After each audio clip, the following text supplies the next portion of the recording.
Welcome to the Gateway course tour presentation. You'll find that Gateway uses Blackboard as our learning management system. In this video, you're going to see a brief course tour of one of our online classes, and there'll also be some other notes at the end. If you have any questions about what you see here, feel free to contact either the Gateway Center for eLearning or your instructor for further information. I'm going to do a brief course tour of one of our Gateway courses. This particular course is English 101. All of the Gateway courses follow the same template, so even though this is English 101, you're going to find the same template used throughout all of the Gateway online courses. There might be a few variations here and there, but this will generally get you through all of the Gateway courses. So to get started, our home page is what you see right here on the screen. This is has our main banner indicating what class you're in. There's a pane for my announcements. We encourage our instructors to post an announcement at least once per week. Announcements posted within 7 days will show up on this window. Also, due dates are entered into the gradebook, and anything that's coming up will appear here in this to-do section. If at any point you have any questions or concerns on the technology side of things, you can contact the Gateway Center for eLearning. That information is throughout the course and also right here front and center. You can click on this and it'll take you straight to an email where you can send us any questions you may have, or you can give us a call if we're not there, leave a message, and we'll get back with you as soon as we can. Going through our course, the main part of Blackboard is you're going to want to keep focus on this left side navigation. The left side navigation includes things like the home page where we are now and all of the other areas of the class where you want to get to. So we're going to go down the line fairly quickly here. We won't hit everything, but we're going to hit the high points. The next one down is the Start Here area. This is where you're at right now. This is where you come. It's like the first day of class for an online course. You're going to get information about your instructor, information about taking an online class, including an orientation, this very course tour, and again, you're going to see our support information throughout the course, as well as some other support information that you may find helpful. Quick reminder, in case you haven't viewed it yet, you can download and install Microsoft Office for free as a KCTCS student. This information is here in the Start Here section. You can contact us if you have any questions to get started with that. Scrolling back up, we're going to go to our next item on the list, which is syllabus. You want to make sure that you keep very close eye on your syllabus as you're going through the course. This is the contract between you and your instructor to know what's due when, a lot of the course rules. This is going to be one that you want to keep an eye on. Additionally, as important as the syllabus is the course calendar.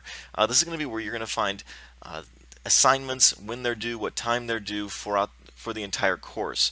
You may want to print this out, have this near the computer that you're planning on using the most throughout the course. This is vitally important that you don't want to fall behind on your work, and this will also let you schedule your time so you might even be able to work ahead if you wanted to or need to for some reason. Keep in mind that the syllabus and the course calendar are subject to change to meet learning objectives. If an instructor is finding that they're not quite getting the results they need in specific modules, they may choose to extend some due dates just to meet the learning objectives of the entire course. So this may change. When instructors do that, we encourage them to send out an announcement to kind of give students a quick look of, hey, this is being changed, but always keep an eye on this course calendar. Any updates should also appear here as well. The next one down from course calendar is faculty information. This is going to be where you come to find information about the faculty member who is running this course, email address, phone number, office hours if applicable, as well as communication policy and how they plan on using some of the different tools within Blackboard. Going down here, I'm going to click into the first active module.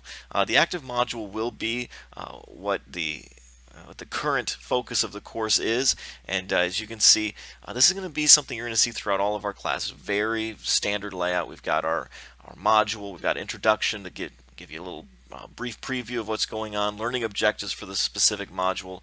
We have these do this module tables throughout so you can get a quick glance of what's coming up in the specific module that you're about to start.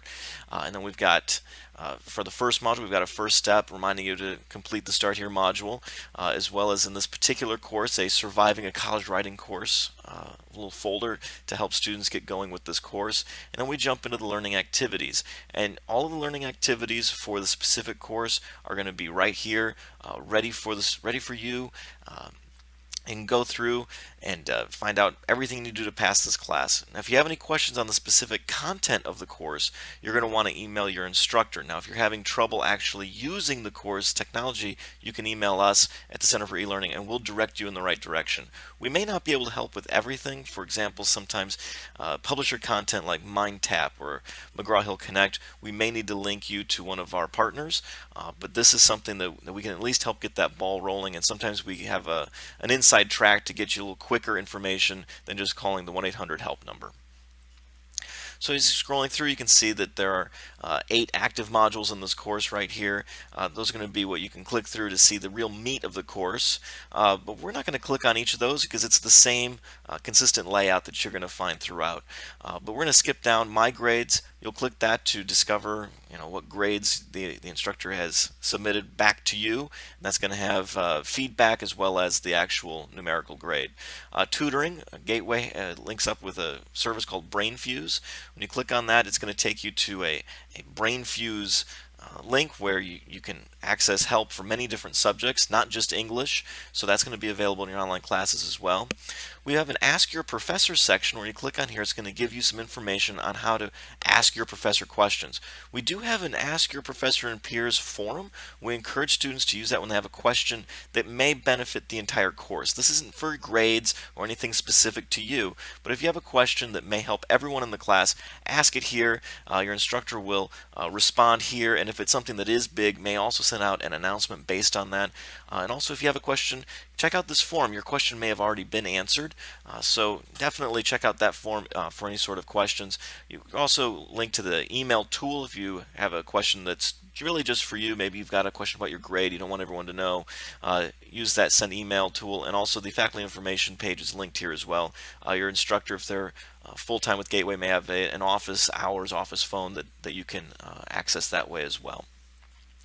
Scrolling down, our next option is help with student resources. This is going to be where you're going to find help, for Gateway, for CaseTCS, IT, anything that you may stumble across that you need some extra help with. You're going to be able to find some answers here, including our frequently asked questions page and browser support. So if you're running anything like that, this is going to be a great place for you to get started with help. Maybe it's overnight and our office isn't open to take questions. This is a way to kind of get started, but again, never hesitate to reach out to the Center for eLearning if you do have questions. But this is another resource that is available to you. We also have a library support page that'll be utilized differently based on the class that you're in. Some of our classes have embedded librarians where there's a librarian that's dedicated to your class that's there to answer questions for you. There's always a chat link where if there's a Gateway librarian on duty, you can chat with that librarian right on the spot to get the help that you need. So this is the brief tour of the Gateway template. Next couple of slides are going to have a few other little pointers that will help you be successful in your online class. You're going to submit many assignments and discussions and other proof that you've done your work throughout Blackboard, but there's one big one that we want to point out here, the assignment submission page. If there's an assignment that requires you to submit a Word document or to submit some detailed feedback back to your instructor, you're going to see a page that looks like this very often.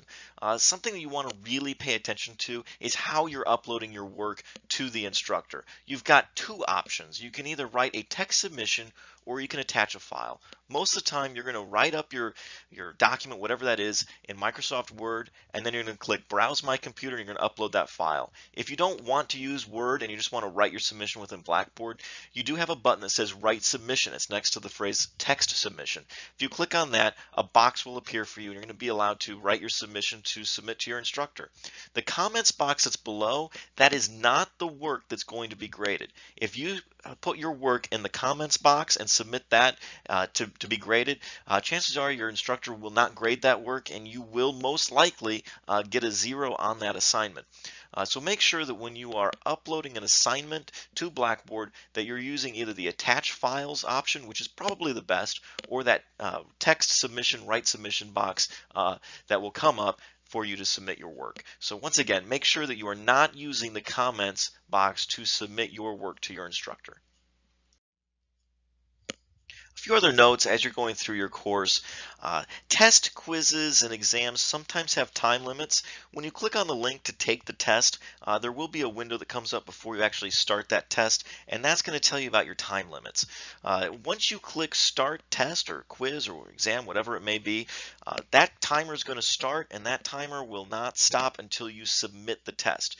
Many times you can leave the test and come back. For example, if your internet connection were to go out, you can get back into it, but that timer is going to continue to run. So if you've got a 30-minute limit, you're going to be allowed to submit after 30 minutes have passed, but that is going to send a special note to your instructor to say, hey, this student did not complete the work within the allotted time. So if you do go over, you may want to send your instructor a note saying, yeah, I went over, here's what happened, and just to let them know what's going on there. Another thing to look for is feedback. You're submitting a lot of work to your instructor. You're going to want feedback on that work. The My Grades section of the Grade Center, that's going to be where that feedback is. Click into the different assignments. When you're looking at your listing of grades, click on that number and look to see if there's any additional feedback. Many times that'll come in the form of a rubric, some written feedback, or some recorded feedback. Whatever that is, your instructor should be supplying you with some detailed feedback on your work. On that same note, rubrics. You can access rubrics by looking at the specific assignment or going through that My Grades section to really see what your instructor is grading you on. So some of these items, you really want to keep an eye on that as you're moving through the course, and not just this course, but all of your online courses. These things, they're here to help you.